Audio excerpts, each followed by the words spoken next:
Il-Ministru tal-Ġustizzja Edward Zammit Lewis jidher li mhux lest jiddikjara jekk jarax il-vjaġġ tal-eks kap eżekuttiv tal-MFSA Joseph Kuxkiri ma' Jorgen Fenek li kien operatur fl-istess settur bħala konflitt qawwi ta' interess. Mistoqsi minn Net News matul konferenza tal-aħbarijiet u qal biss li jinsab sodisfatt li l-MFSA fetħet inkjesta dwar dan il-każ.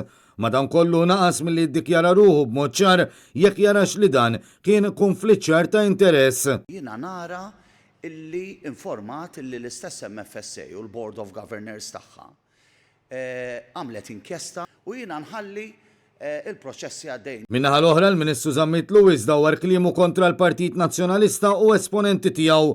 Fil-fatt kien propju hawn li qal li ra konflitt ta' interess fil-waqt li kompla jaħrab milli jitkellem b'mod ċar dwar dak li ġi żvelat. Jiena ma mmurx fuq ir-radio is-sibt, illum is-sibt.